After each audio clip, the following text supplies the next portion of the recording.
Muy bien, vamos entonces a continuar con esta revisión de los aspectos de respiración celular en esta asignatura de bioquímica clínica. Fíjense que ya en este punto habíamos visto el ciclo de Krebs como proceso de la respiración celular y habíamos visto en ese ciclo de Krebs que su propósito principal era formar tantos equivalentes reductores como fuese posible. Estos equivalentes reductores, entonces, fueron producto de reacciones de óxido-reducción, tomaron electrones y protones, y ahora van con esos electrones y protones a alimentar a la cadena transportadora de electrones, ciertamente. Por eso fue importante todo este proceso. Esos equivalentes reductores van a facilitar la síntesis de ATP. Ellos no son ATP directamente, pero sí ciertamente van a promover los procesos que van a sintetizar el ATP y por eso tienen una relación tan estrecha. Fíjense que para poder hablar de la cadena transportadora de forma cómoda y abierta, hay varios elementos que tenemos que señalar y recordar para no confundir términos sobre todo. Fíjense, por ejemplo, acá estos términos de partículas subatómicas que pudieran traer confusión en algún momento. Recordar que nosotros tenemos electrones cargados negativamente que suelen oscilar entre esas capas de valencia, esta capa de valencia que vemos acá, por ejemplo, que están las diferentes capas del elemento y están cargados negativamente. También tenemos entonces como partículas subatómicas a los protones que están cargados positivamente y forman parte del núcleo, junto con neutrones que tienen una carga neutra. Es bueno destacar que se refiere o nos referiremos a protones señalando los átomos de hidrógeno. Sucede que usar el término protón para referirse al hidrógeno es muy común, sobre todo porque el protón es el átomo más sencillo que conocemos, o el elemento más sencillo que conocemos, que tiene un protón y de hecho un electrón. Y en muchos de los procesos en los que él interactúa, él suele perder esta carga negativa, pues suele perder el electrón y solamente se mantiene ese protón que lo constituye. Y el término protón por eso se utiliza indistintamente para referirnos al hidrógeno. O sea, cuando hablamos de hidrógeno o de protón, sobre todo que va a ser el término más utilizado, protón o protones, estamos hablando de ese átomo de hidrógeno, sobre todo, que predomina una carga positiva en él. Entonces, también tenemos que tener en cuenta que la mitocondria tiene una estructura que tenemos que recordar, recapitular, porque es a partir de esa estructura que van a tomar lugar los procesos de la cadena transportadora y la fosforilación oxidativa, ciertamente. Fíjense que la mitocondria está hecha de una membrana mitocondrial externa, que aquí se ve como membrana exterior, y una membrana mitocondrial interna o membrana interior, que es bastante grande, y para poder caber en esa membrana externa, ella tiene que plegarse sobre sí misma. Eso producirá esas invaginaciones que estamos señalando, y estas invaginaciones, ustedes ven ahí, se conocen como crestas mitocondriales. Esas crestas mitocondriales, entonces, serán el lugar donde se colocará la cadena transportadora para ejecutar sus diferentes procesos o sus intercambios. De igual manera, fíjense que tenemos un espacio que está aquí entre la membrana externa y la interna, se conocerá como el espacio intermembranal. Ese espacio intermembranal también será un punto clave y determinante para el buen funcionamiento de este proceso.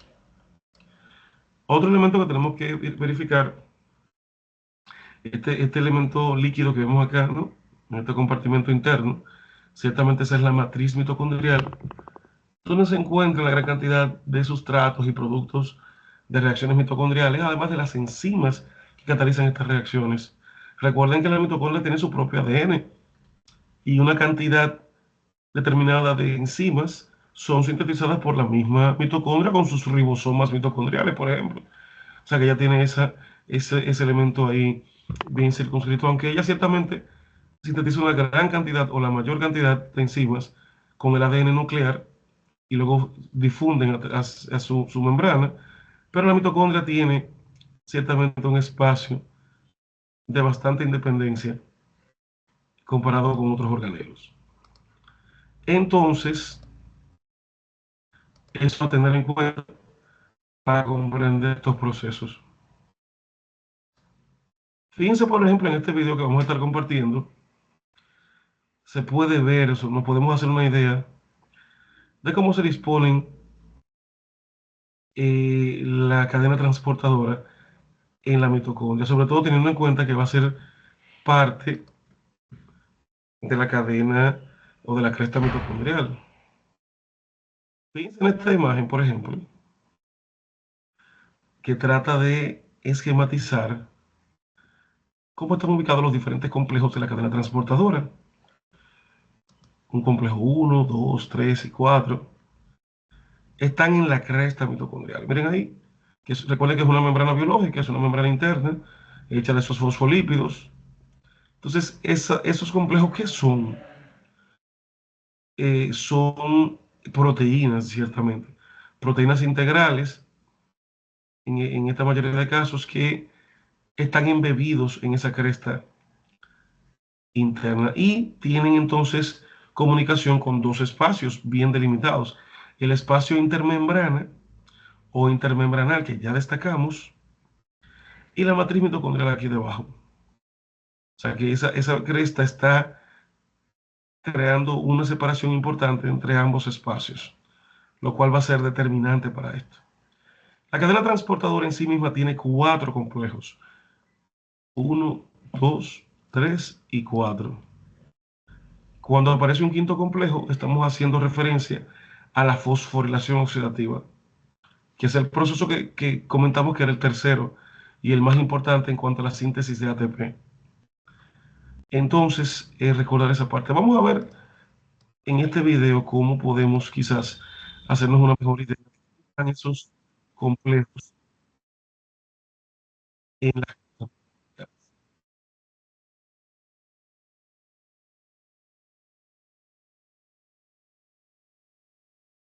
Miren ahí cómo yo puedo observar que en esas crestas pueden haber una gran cantidad de complejos, ciertamente.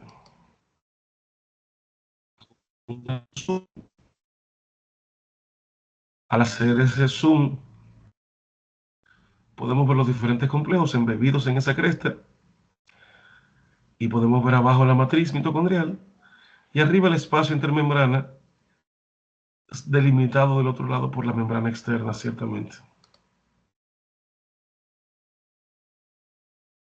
La ATP sintasa, que es el quinto complejo, y ella es la fosforilación oxidativa. Ella es. O sea, la cadena transportadora implica los primeros cuatro complejos. Este quinto complejo es la fosforilación oxidativa. Ese complejo llama la atención porque él tiene unas subunidades, unas fracciones que giran, que provocan un giro.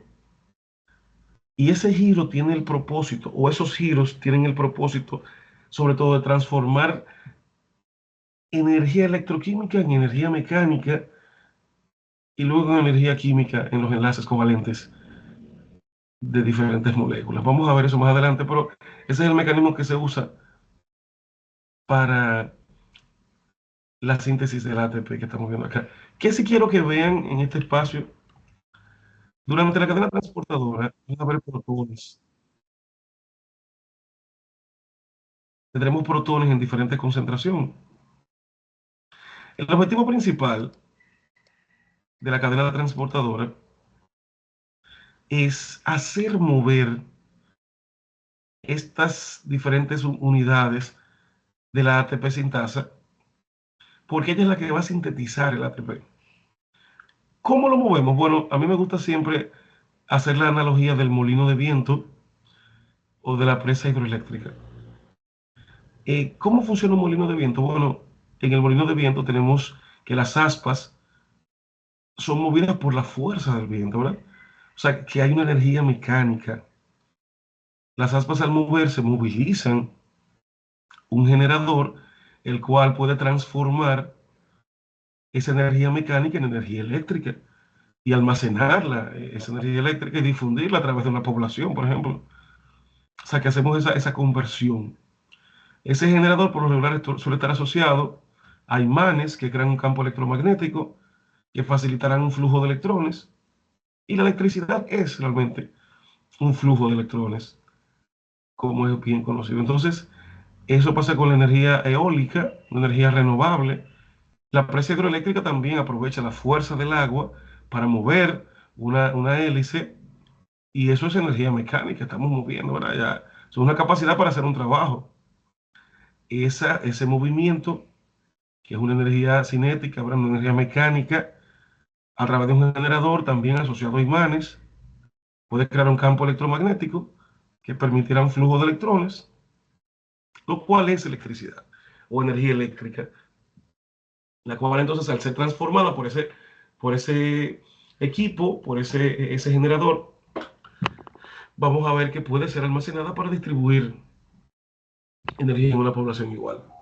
Ciertamente el objetivo que tenemos como mundo, como especie, es tratar de aumentar cada vez más este tipo de energías renovables, y por la huella de carbono tan baja que genera, o nula, ¿verdad? En comparación con las otras formas de energía que conocemos, cuya utilización es tan lesiva en estos combustibles. Entonces, esta es la idea, como hemos descrito. La mitocondria funciona de manera similar a la hora de producir ATP. Vamos a identificar que los protones van del viento o del agua. Van a ser las veces del viento o del agua. ¿Cómo? Bueno, en la matriz mitocondrial, que estaría aquí debajo, tenemos protones. Tenemos una gran cantidad de protones. Entonces nosotros, a través de la cadena transportadora, lo que vamos a hacer es activar un bombeo de protones para dejar esos protones atrapados en ese espacio intermembrana.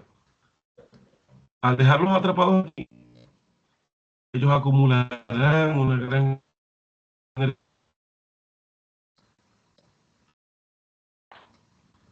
Y es esta energía justamente la que porque ellos de una energía electroquímica, producto de energía mayor concentración. Tenemos una gran concentración de protones aquí bien apretados, positiva, y van a estar a gran proporción, a una mayor concentración que la que estarían en la matriz mitocondrial. Eso provocar que los protones quieran volver de nuevo a la matriz mitocondrial, porque quieren moverse de un lugar de mayor concentración a uno de menor. Ellos quieren bajar de nuevo. Pero ¿qué sucede? Solamente hay una salida, y es a través de la ATP sintasa.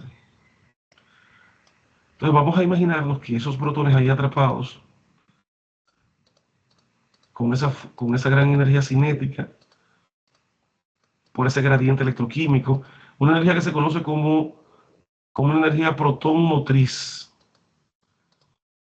porque los protones con su carga positiva y con ese poco espacio que tienen ahí y con esa gran concentración quieren retornar hacia un lugar de menor concentración y de menor carga positiva también, o sea que hasta la carga los está trayendo, y ellos entonces quieren bajar y quieren hacerlo con mucha fuerza y de manera violenta.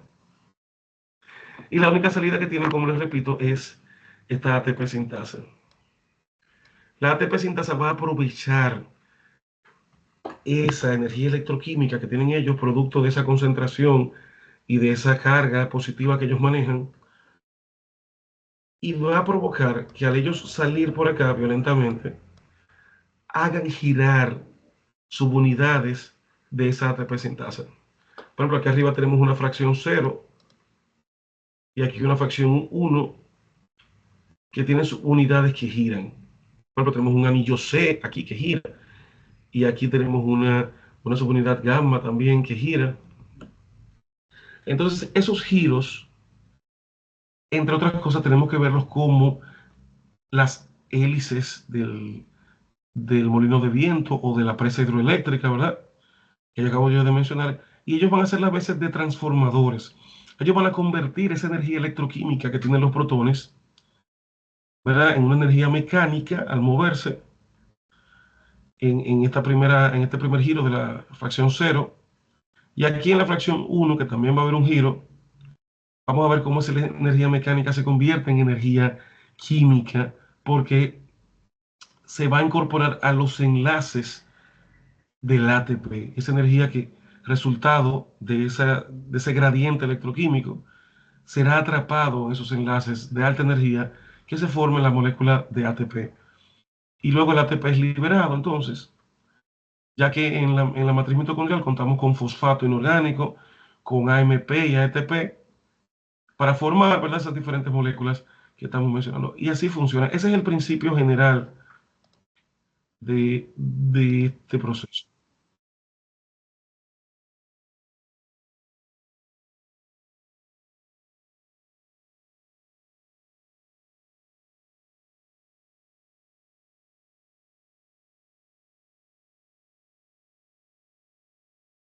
Fíjense ahí cómo están los protones a una alta concentración aquí arriba y baja proporción aquí abajo. Pero aquí abajo sí tenemos fosfato inorgánico y ADP para formar ATP, exactamente.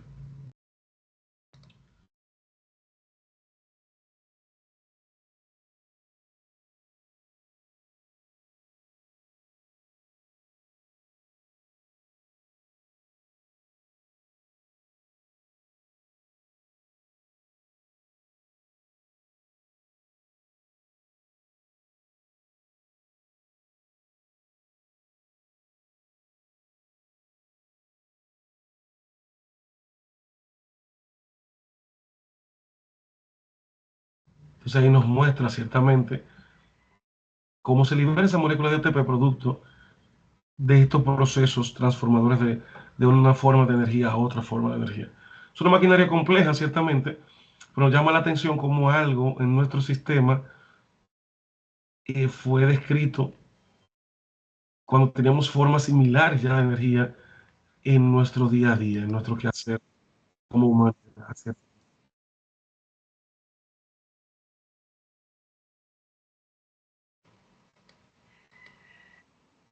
Entonces,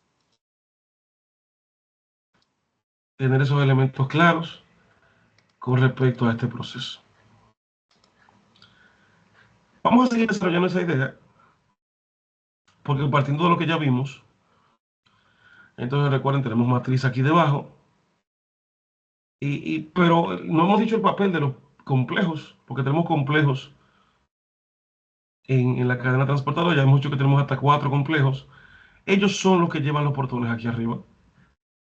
Ellos son los que bombean protones. ¿De dónde? De la matriz mitocondrial. Y también los equivalentes reductores, mírenlos acá, que vienen del ciclo de Krebs, vienen cargados con protones y electrones. O sea que lo que hacemos es tomar protones para bombearlos hacia ese espacio para dejarlos ahí atrapados y poder crear ese gradiente electroquímico que hemos estado mencionando, ¿verdad? Para que ellos quieran salir y luego nada más tengan un solo espacio para salir, que sería la ATP sintasa, como ya hemos mencionado. Entonces vamos a ver a qué nos estamos refiriendo.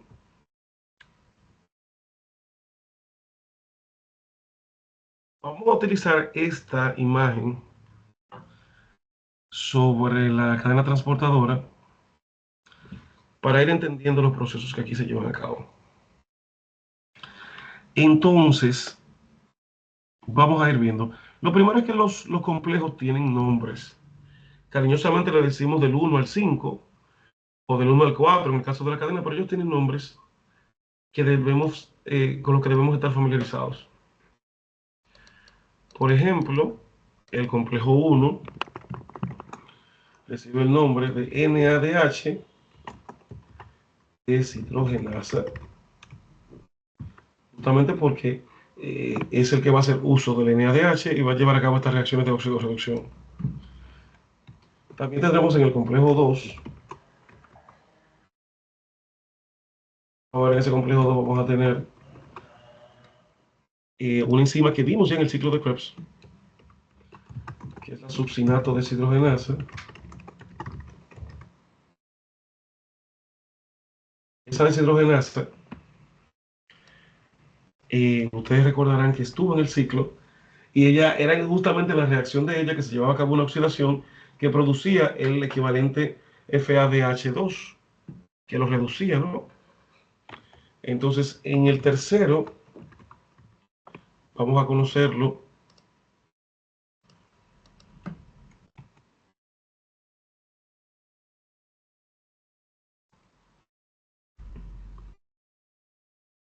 Vamos a copiar aquí.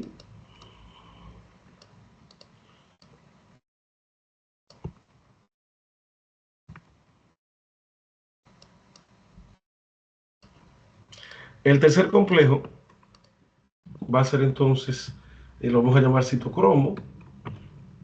Es el citocromo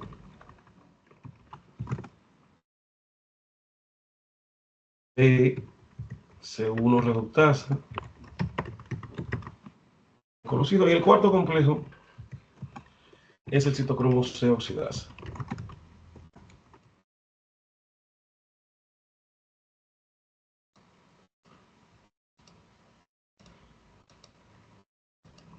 Esos citocromos son proteínas, como ya hemos dicho, todos son proteínas, pero un citocromo es una hemoproteína, o sea que tiene un grupo hemo similar a la hemoglobina. Entonces, esos citocromos, vamos a ver, o esos complejos en total, son los responsables de llevar esos protones hacia el espacio intermembrana, provocando ese gradiente a partir del cual vamos a formar la síntesis del ATP, ¿verdad? Vamos a valerlo del mismo. Recuerden que hay también un quinto complejo. Ese quinto complejo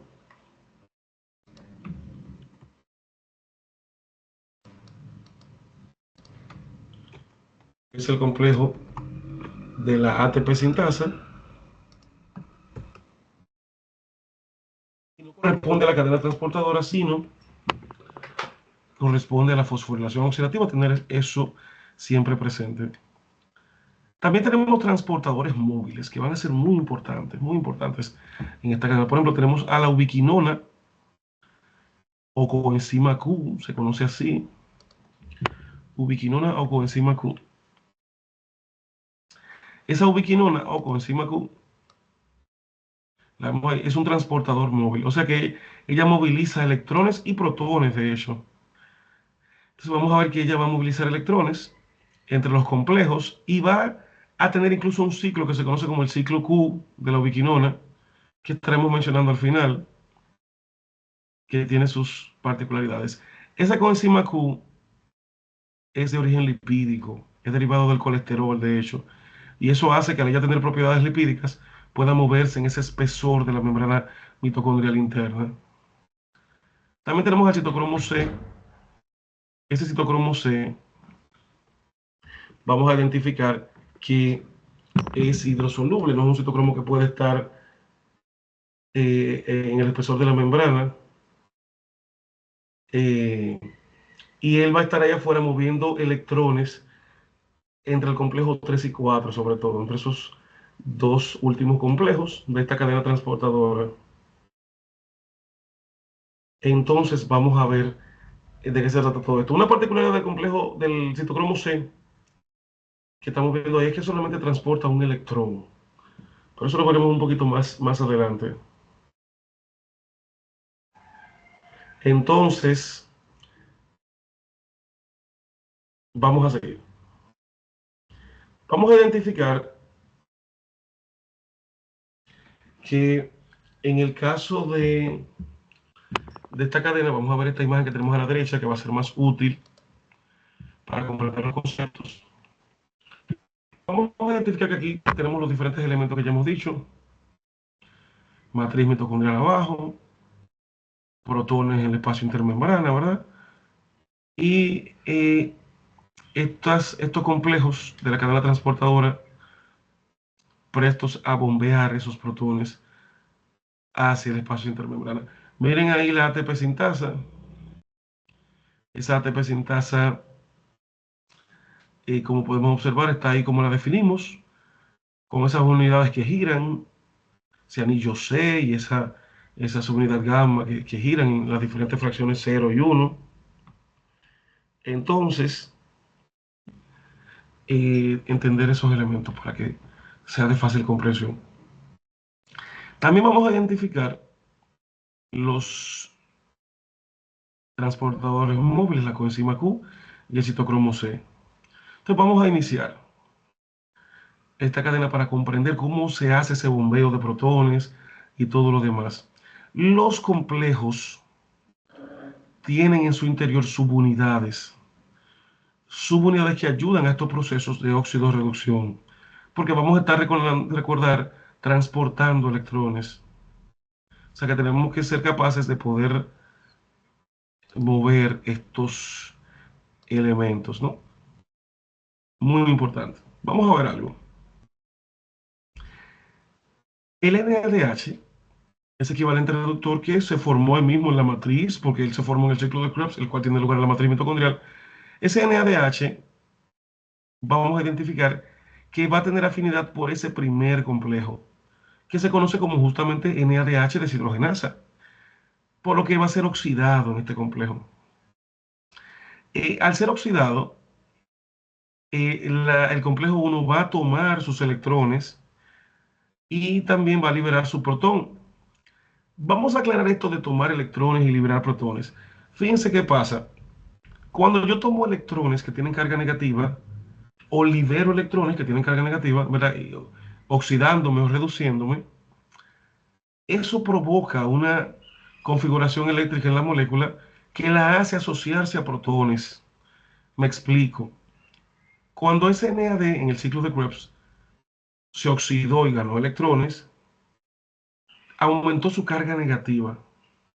Y debido a que tenía esa carga negativa aumentada, eso hizo que se facilitara atraer protones con carga positiva. Para que entendamos la idea, o sea que ese proceso de oxidación, de óxido-reducción, al él ganar, ese NAD al ganar protones, al ganar electrones, ganó protones. ¿Por qué? Porque esa carga negativa que él ganó atrajo esa carga positiva y por eso vemos que al yo decir que hubo una reducción del NAD, porque ganó electrones, ganó protones también. Entonces tenemos ese NAD reducido ahora en NADH, que tiene electrones y eso facilitó su unión a estos protones, a este protón en particular en este caso. Sobre todo por un tema de equilibrio de cargas y de atracción de cargas eléctricas. Desarrollo ese principio en este punto porque eso va a ser de utilidad para comprender el funcionamiento de la cadena. Cuando el NADH se oxida, él entrega sus electrones a este primer complejo y se cede sus protones también, pero los suelta aquí en la matriz mitocondrial, los deja ahí, pero los electrones sí van a empezar a pasarse de una subunidad a otra. Por ejemplo, en el complejo 1 hay dos subunidades. Hay una flavoproteína. ¿Qué es una flavoproteína? Es una molécula como esta que estamos viendo, que está acompañada de la riboflavina sobre todo. O sea, se ha hecho una coenzima a partir de la riboflavina. La riboflavina ustedes recordarán como vitamina B2, que puede formar tanto a la FAD, a la coenzima FAD, como a la FMN. FAD es flavín adenín dinucleótido y FMN es flavín mononucleótido. Es otra forma de la coenzima de la riboflavina. Bien, o sea que esto, por eso le llamamos flavoproteínas, indistintamente las dos.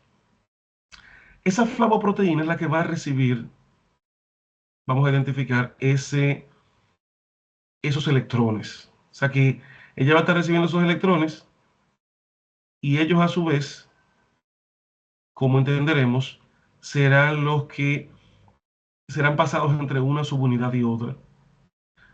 Entonces, esta subunidad que estamos viendo acá, vamos a ver si colocamos. Esta subunidad que estamos viendo acá, déjenme tomar mi lapicito. Esta subunidad, entonces, vamos a identificar qué es la que va a recibir los electrones. ¿Y qué va a hacer ella con esos electrones? Bueno, se lo va a pasar ciertamente a el siguiente subunidad, o la siguiente subunidad, que es conocida como una subunidad hierro-azufre. Esa subunidad de hierro-azufre va a estar recibiendo los electrones. ¿Qué es lo importante aquí? Que cuando esas dos subunidades reciban estos electrones, el complejo 1 va a ser capaz de iniciar lo que conocemos como un bombeo de protones. Se va a activar la capacidad de bombear protones, porque por muchas razones, pero lo más que se ha descrito es que al estar ahora cargados negativamente, tienen más facilidad para asociarse con protones con carga positiva, porque han recibido ese flujo negativo. Entonces, eso permite esa apertura a protones con carga positiva y eso facilitará el través hacia el espacio intermembrana. O sea que ese flujo de cargas negativas con los electrones permite el paso de protones con carga positiva a través del complejo, básicamente. Lo que denominaremos un bombeo de protones en este apartado, ¿verdad? Un bombeo en contra, sobre todo, de las situaciones que se puedan encontrar en uno u otro espacio, ya sea gradiente de cargas o de concentración. Entonces, en este primer instante, hay una mayor proporción, por ejemplo, aquí abajo, que suele suceder así, pero aquí arriba va a aumentar esa concentración según vayamos viendo. Ciertamente, los complejos, debido a esa diferencia de cargas que estamos mencionando, que están produciendo los electrones, van a permitir el paso de ellos, por un tema de atracción eléctrica sobre todo. Entonces, tan pronto ese flujo de electrones atraviesa el complejo 1, recordar que se bombean 4 protones al espacio intermembrana. Y este número va a ser muy importante porque esos 4 protones van a incidir, como ustedes imaginarán, en la ATP sintasa un poquito más adelante. ¿Qué continúa? Una vez que, y fíjense, antes de mencionar eso, nótese la diferencia entre electrones y protones que estamos haciendo, ¿verdad? Nótese la diferencia. Ok.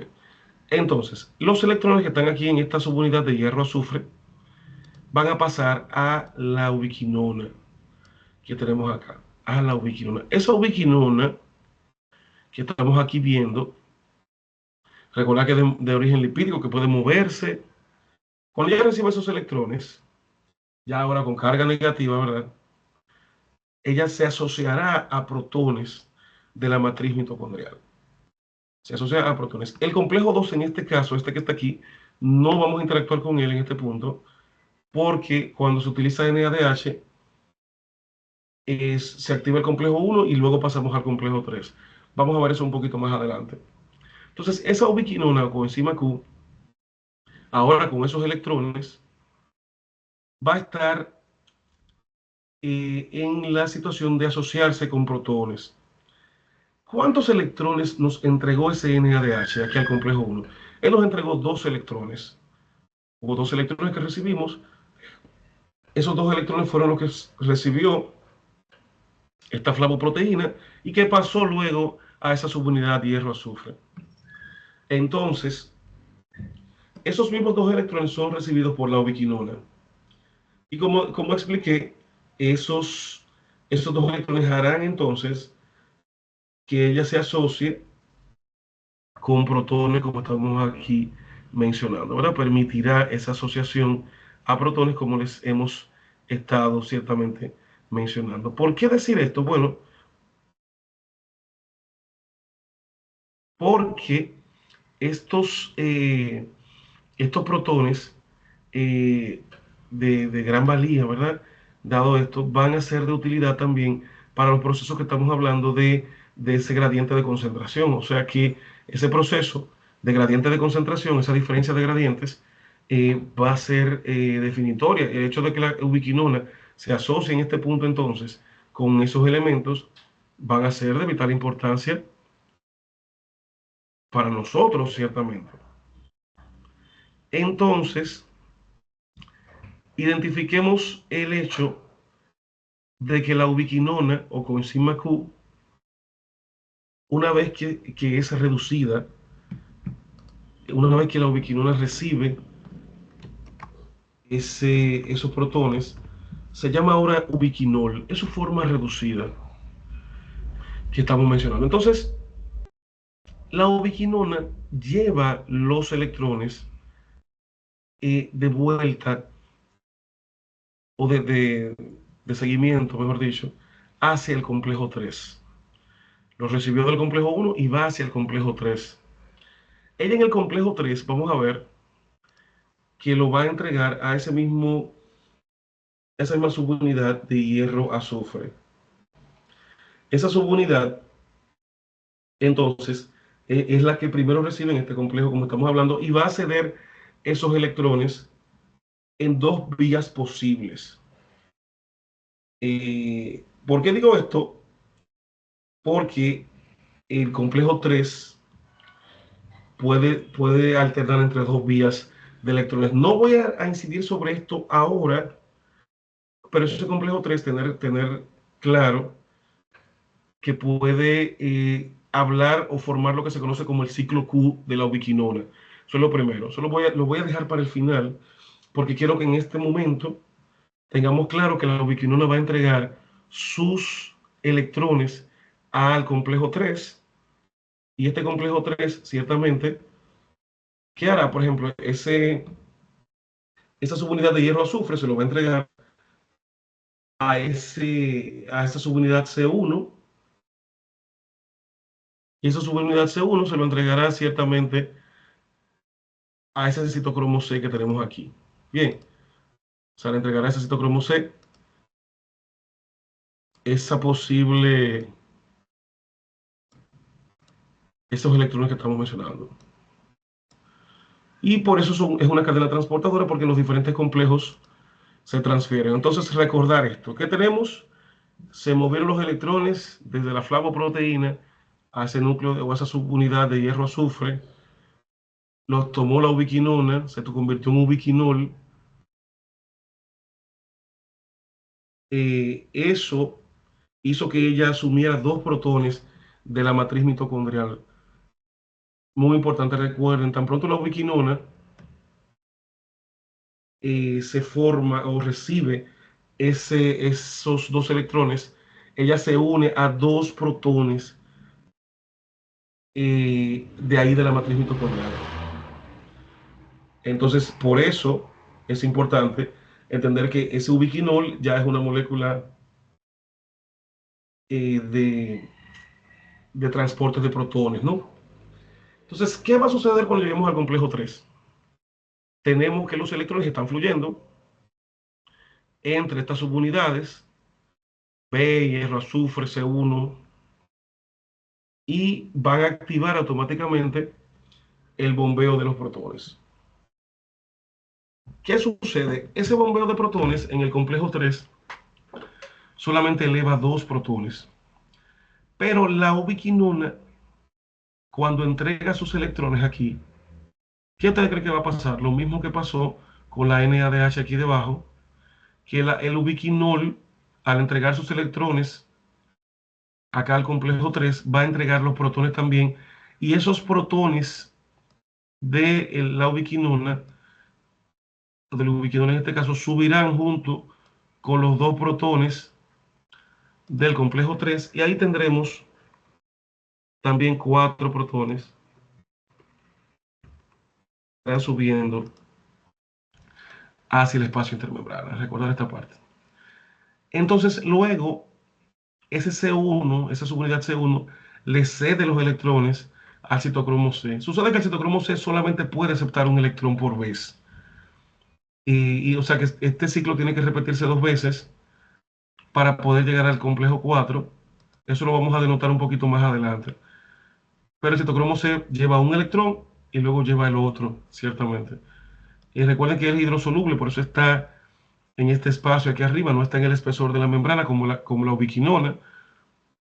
Y entonces, a partir de ahí, vamos al complejo 4. Este complejo 4 es determinante, quizás uno de los más importantes, por no decir el más importante. En ese complejo 4, vamos a ver que tenemos esa subunidad A1 que recibe los electrones, luego tenemos ciertamente a esa A3. Y luego tenemos esta subunidad de cobre cúprica que recibirá los electrones. Esa subunidad de cobre, vamos a ver, que entregará los electrones al aceptor final de electrones. Pero al tener esa carga negativa, nueva vez, se permitirá el traspaso de protones hacia el espacio intermembranal y subirán dos protones acá. Vamos a subir dos protones. Estos dos protones que suben acá son de importancia porque están contribuyendo, ¿verdad?, al gradiente electroquímico. Pero aquí abajo está pasando algo. El cobre cede sus electrones al aceptor final. ¿Quién es el aceptor final de electrones? El oxígeno es el aceptor final de electrones.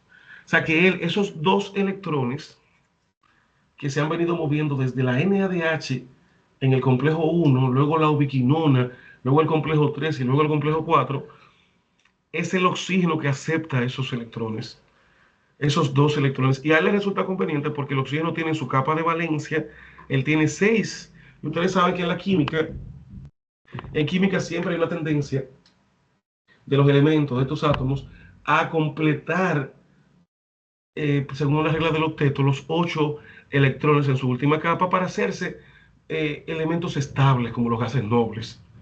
Entonces, el oxígeno al recibir dos electrones se vuelve una molécula más estable y justamente esta electronegatividad y él buscando formar esa electronegatividad hace que él se una a dos átomos o a dos protones propiamente. Vamos a ver acá.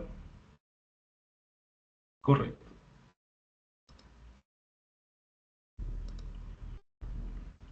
Él se une a dos protones, a dos hidrógenos formando agua. O sea que esa carga eléctrica negativa, él por ser ese aceptor final de electrones, facilita con este exceso de carga negativa ahora que él se una a protones y forme sus 8 electrones en su última capa y se forme la molécula de agua en esa vuelta, como decimos. O sea que se forme el H2O propiamente, producto de estas interacciones que estamos mencionando. Entonces, ¿qué pasa en el cuarto complejo? Se bombean dos protones hacia el espacio intermembrana, el oxígeno acepta los dos electrones que inició la cadena transportadora y esa electronegatividad que recibe eh, hace que él se asocie a dos átomos, a dos protones, ¿verdad? Con carga positiva, completa su última capa de valencia y forma la molécula de agua. O sea que es requerido, estos electrones son requeridos para esos fines. Entonces, ¿qué hace el oxígeno con los electrones? Forma la molécula de agua, básicamente. Se puede asociar y formar y estabilizarse como la molécula de agua. O sea que en el cuarto complejo se forma agua producto de esto. Y se bombean dos protones por la electronegatividad o la carga eléctrica, ¿verdad?, que recibe ese complejo 4 con esos electrones, hace que él sea capaz de traspasar dos protones hacia el espacio intermembrana y ahí lo tenemos. Eso ha ocurrido. ¿Por qué el oxígeno tiene que ser el aceptor final? Porque si no hay quien acepte esos electrones, los electrones se acumularían en esa cadena transportadora y eso detendría en su momento la cadena, la saturaría, por así decirlo. Entonces no tendríamos esa diferencia de cargas y tiene que haber un aceptor final. Por eso la molécula de oxígeno está en el cuarto compuesto, en el cuarto complejo, presta a recibir esos electrones y también unirse a protones para formar agua. Esto es importante porque ese exceso de protones, o cuando el oxígeno se une a los protones, vamos a ver que evitamos la acidificación, porque al haber un exceso de protones hay una tendencia a la acidez, ciertamente. También la formación de la molécula de agua evita especies reactivas de oxígeno, evita la formación de radicales libres, productos del estrés oxidativo, como estamos mencionando. Entonces, esta parte es clave para entender el proceso. Repito la secuencia. NADH cede sus electrones, los cuales son recibidos por esta flavoproteína, lo cual se lo pasa a ese centro, esa subunidad de hierro-azufre. ¿Saben que esa subunidad de hierro-azufre se conoce como eh, unidad de Riesque?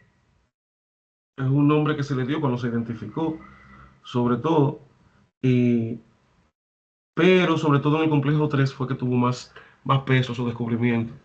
Entonces, nada, pasamos de la flavoproteína a la subunidad de hierro-azufre, a la ubiquinona de ahí, se convierte en ubiquinol, toma protones de la matriz, los lleva al complejo 3, suelta esos protones al espacio intermembrana y el flujo de electrones a través de las subunidades del complejo 3 también permite el bombeo de dos protones al espacio intermembrana, eso suma cuatro protones.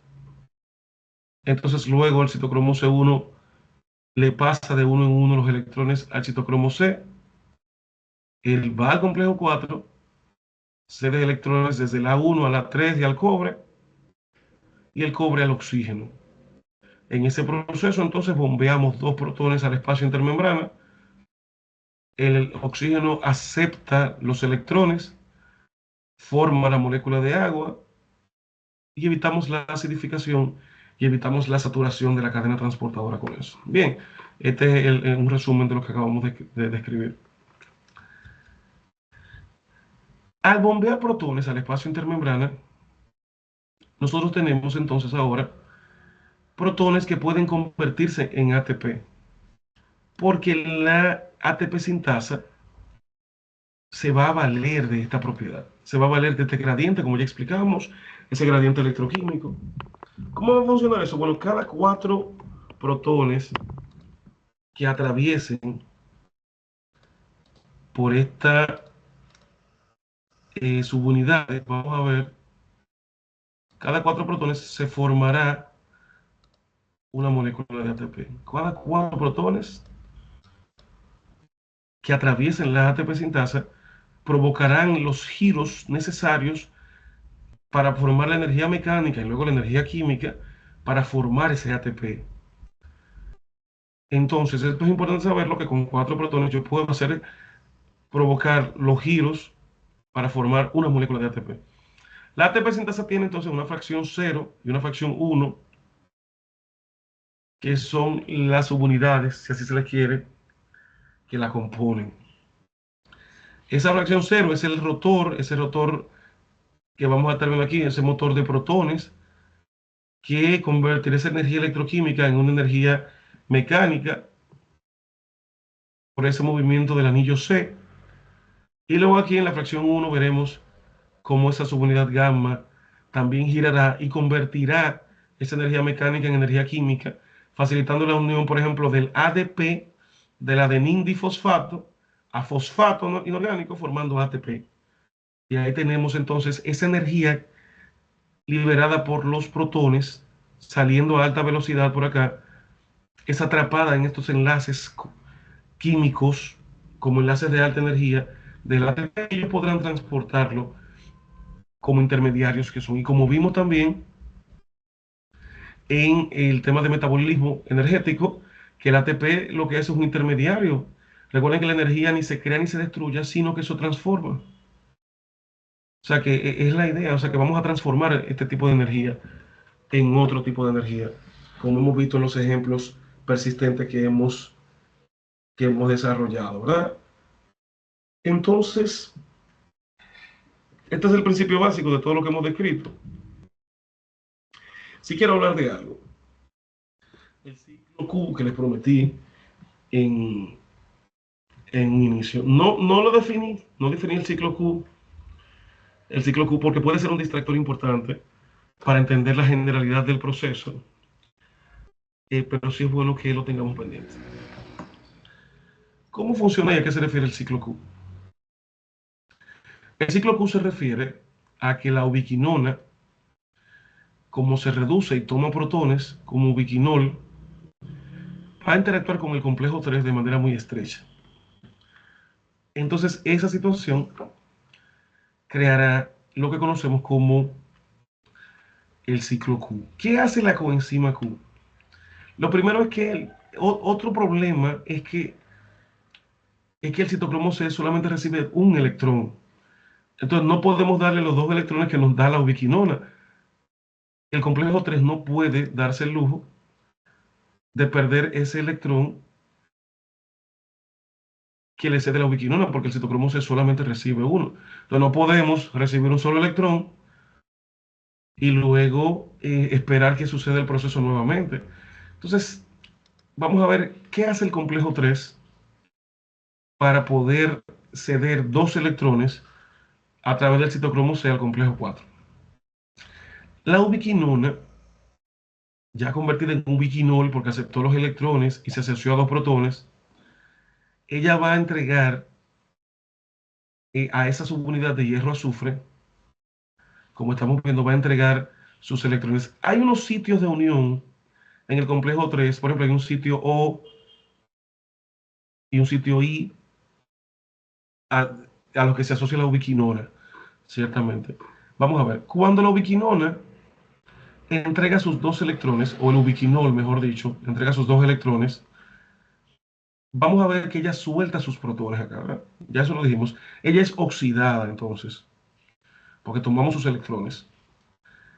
En el complejo 3 se han descrito dos vías, una vía alta y una vía baja. La vía alta consiste en que, como el ubiquinol trae dos electrones, hay un electrón que se le va a dar a este complejo hierro-azufre para que se lo deba al C1 y el C1 se lo pase al citocromo C. Y él que haga lo propio para el complejo 4. Pero ¿y qué hacemos con ese otro electrón? Porque la ubiquinol trae dos electrones.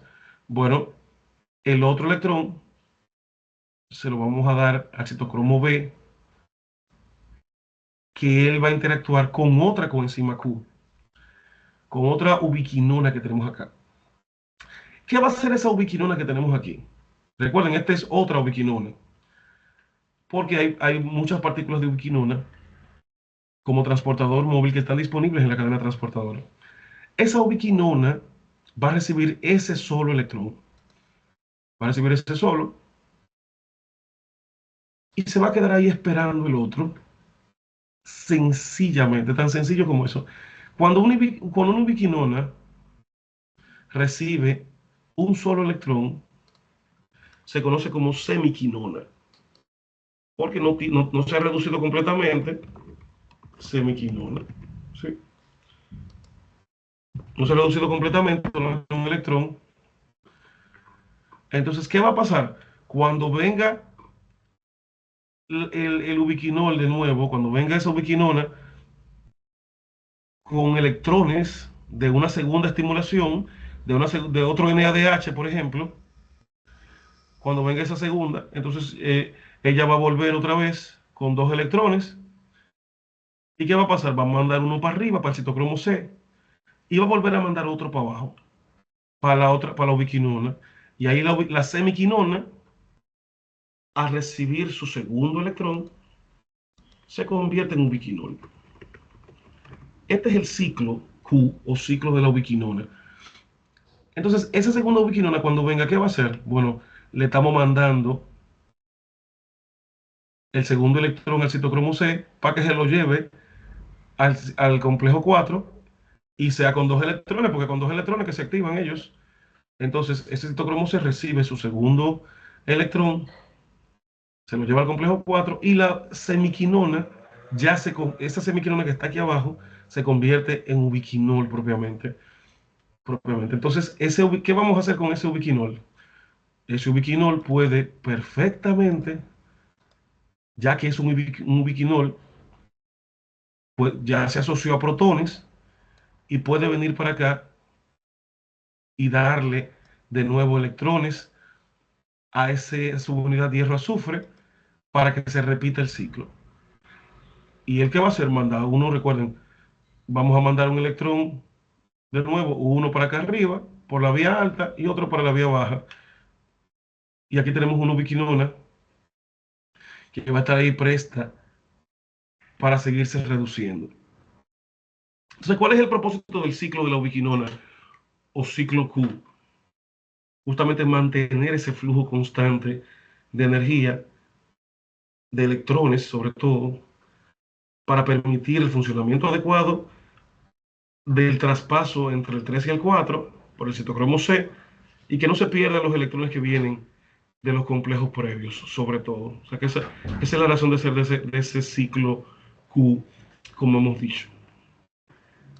Entonces, eso por ahí. ¿Qué pasa si es un NADH, si no es un NADH, sino un FADH2, el que nos está entregando los electrones? Porque recuerden que se forma, que tenemos equivalentes reductores, que predomina ciertamente el NADH, pero también tenemos FADH. El FADH tiene afinidad por el segundo complejo. Eso no nos extraña porque es la misma enzima que la forma en el ciclo de Krebs, es la succinato deshidrogenasa. Entonces, vamos a ver que el FADH entrega sus electrones, como vemos acá, al complejo 2, es oxidado, y al entregarlos, lo recibe esa flavoproteína, que ya hemos hablado amplio y tendido de eso, ¿verdad? Y ella se lo da a su subunidad de hierro azufre, a su unidad de risque, como ya la llamamos. Entonces, cuando es la FADH2 el que cede sus electrones, tener esto claro, cuando es el FADH2 el que cede los electrones y no el NADH, pasamos directamente al complejo 2, no se pasa por el complejo 1, porque ese complejo 1 tiene afinidad por el NADH. Entonces, el complejo 2 cede los electrones a la ubiquinona, y que ahora la ubiquinona se va para el complejo 3. ¿Qué significa esto que yo estoy diciendo? Que cuando es el FADH2 el que inicia la cadena transportadora de electrones, no se estimula el complejo 1. El complejo 1 no bombea protones. O sea que un FADH promueve solamente los 4 protones que salen en la interacción del complejo 3 con la ubiquinona y los 2 protones que salen del complejo 4. Entender ese elemento de manera muy, muy importante, porque eso a nivel energético tendrá un impacto. Por ejemplo, ya yo he dicho, ya hemos dicho que un NADH activa los, el bombeo de los 3 complejos. Del complejo 1, del complejo 3 y del complejo 4. ¿Por qué el complejo 2 no bombea? El complejo 2 no bombea. Básicamente,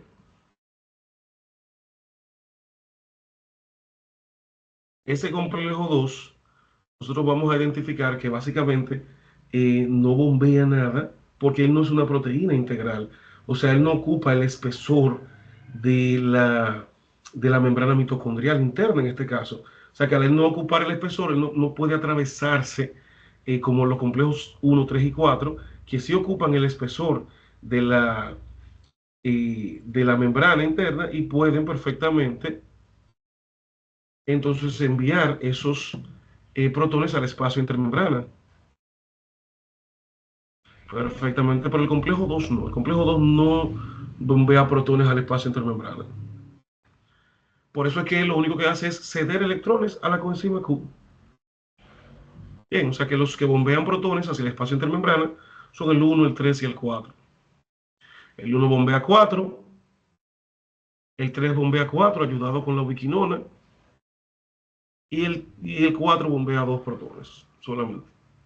Eso es importante que lo tengamos claro. Entonces, un NADH, vamos a ver, me bombea, vamos a ver, el NADH permite la activación del complejo 1, del 3 y el 4. Eso implica un total de 10 protones al espacio intermembrana. Si yo sé que la ATP sintasa podrá formar un ATP por cada 4 protones, ella formará un ATP por cada 4 protones. Vamos a ver que entonces un NADH terminará formando un total de 2.5 ATP. ¿Por qué 2.5? Porque aquí tenemos 1. Si aquí se bombearon 4 protones, esos 4 protones se convertirán en un ATP. Si aquí se bombearon 4, estos 4 protones se convertirán en otro ATP. Ahí tenemos 2 ATP, porque cada 4 protones hay un ATP, recuerden. Entonces tenemos un ATP, otro ATP, ¿y qué tenemos aquí? Medio ATP, porque solamente hay 2 protones. ¿Verdad que sí? Entonces, es una manera de representarlo, sabiendo que hay más protones en el espacio intermembrana y ciertamente se va a formar un ATP más adelante completo, pero el NADH en teoría contribuye a la formación de 2.5 ATP. Una molécula de NADH tiene el potencial de producir 2.5 ATP en la cadena transportadora de electrones. Y el FADH2, ¿qué va a poder hacer? Vamos a ver. Como el FADH2 solamente permitirá el bombeo del tercer complejo, A lleva 4 protones, lo que implica un ATP, y también permitirá el bombeo del complejo 4, por lo que ahí habrá en verdad 2 protones, y ahí tenemos medio ATP, por lo que el FADH2 en teoría facilita la formación de 1.5 ATP. O sea que, ojo, un NADH tiene mayor impacto en el rendimiento energético del ATP en la respiración celular, ciertamente. Entonces, vamos a dejar esta revisión hasta aquí.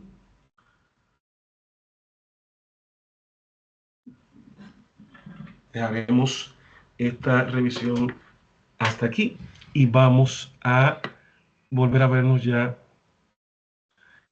para otros elementos de la respiración celular, porque ya vimos aquí la cadena transportadora con estos 4 complejos y vimos la fosforilación oxidativa con este complejo 5. Bien, entonces aquí concluimos con este apartado.